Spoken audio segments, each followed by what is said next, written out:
Di tepian Sungai Musi, di tengah denyut kehidupan masyarakat Palembang yang kaya akan tradisi, lahirlah sebuah karya seni yang tak sekedar indah dipandang, tetapi juga syarat makna seni leker. Leker bukan hanya ukiran biasa, ia adalah bahasa visual yang diwariskan turun-temurun, sebuah simbol yang menghubungkan manusia dengan nilai, kepercayaan, dan identitas budaya. Dalam setiap lengkungan dan motifnya, tersimpan filosofi yang dalam, mencerminkan cara pandang masyarakat Palembang terhadap kehidupan. Ini tahapan apa? Ini proses blocking atau ngitemin. Setelah dilukis laker itu kan, kita blok ini pakai tinta. Kalau dulu pakai tinta Cino, tapi dari semakin kesini itu bahan itu semakin jelek kan, jadi kita pakai bahan yang lebih bagus dari tinta Cino. Tinta sablon kita pakai, selain cepat kering, terus hitamnya pekat juga. Kalau motifnya tuh banyak. Kalau kayak ini kan, kayak ini bunga teratai, ini daun cabai. Kalau di ini kan, jadi dipadu-padukan lah dengan ininya kan. Motif-motifnya juga banyak, ada yang kayak ini.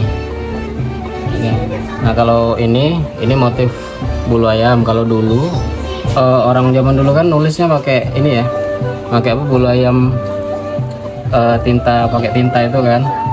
Kalau dulu itu, kalau ini motif kupu-kupu. Nah ini lipatan surat.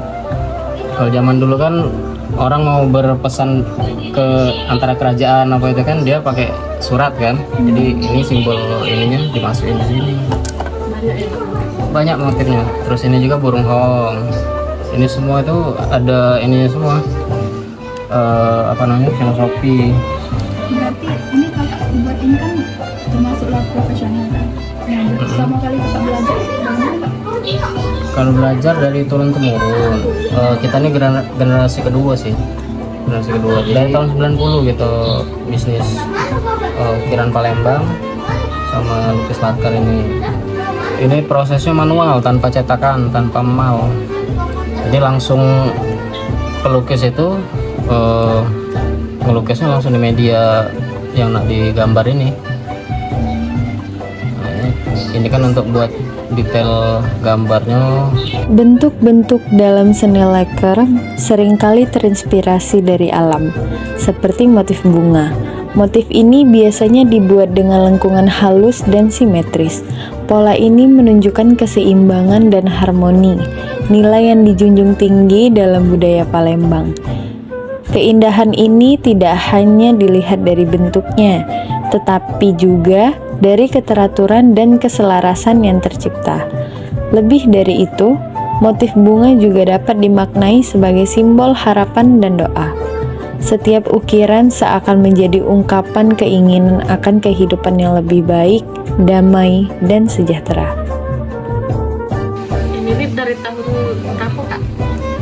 Kalau usaha ini kita termasuk orang pertama dari tahun 90 gitu, bisnis ukiran Palembang sama lukis laker ini.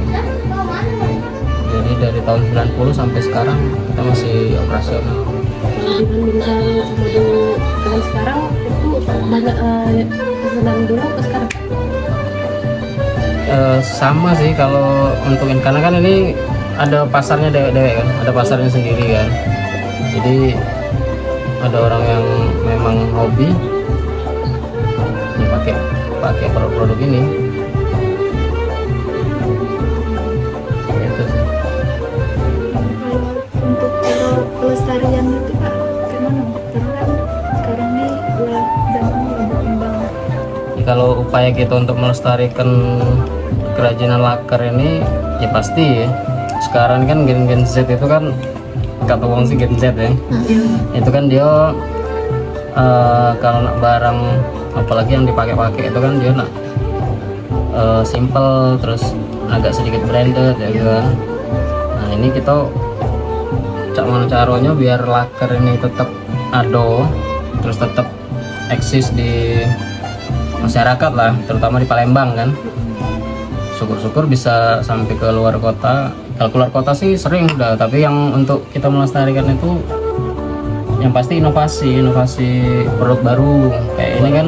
Jadi laker itu tidak cuma dipajang di rumah, jadi bisa dibawa-bawa untuk sehari-hari. Kalau ini kan desainnya untuk formal ya, mungkin untuk kondangan atau untuk acara-acara besar. Kalau misal ibu-ibu pejabat atau ibu-ibu kantoran gitu kan, ini untuk acara-acara formal. Nah, kita padu ke tas ini, bahannya ini wastra Palembang, itu blongket kan, blongket dipadukan dengan lakernya kita kasih di samping-samping. Nah ini sampai apa bisa dibawa-bawa terus kan.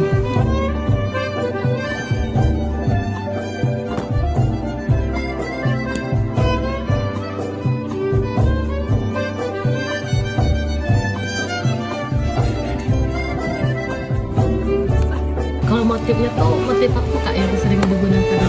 Kalau motif tuh macam-macam, dari tumbuhan sampai ke hewan. Tapi sekarang nih banyakan tidak mau yang hewan, banyakan nak tumbuhan-tumbuhan baik konsumen tuh kan, karena ya banyak yang apa namanya itu katanya tidak boleh gitu kan. Tapi sebenarnya hewan-hewan yang ada di lukisan laker ini itu semuanya tuh hewan hayalan kan, kayak burung hong itu kan legenda kan, cerita, tapi wujudnya kan kita tidak pernah lihat. Terus kayak kilin itu kan singa, kalau sekarang tuh barongsai itu. Kalau untuk bahan laker ataupun lemari ukiran Palembang, kita pakai bahan besu, kayu tembesu, memang kayu kualitas Palembang. Terus ada juga kayu jati yang mudah didapati kan. Kayu tembesu kan sekarang agak sulit kalau kita nyarinya.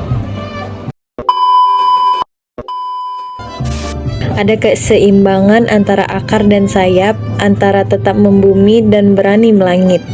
Inilah pesan yang diwariskan oleh seni laker Palembang, sebuah pengingat bahwa kehidupan yang utuh adalah kehidupan yang mampu menjaga harmoni antara keindahan, makna, dan perjalanan jiwa manusia.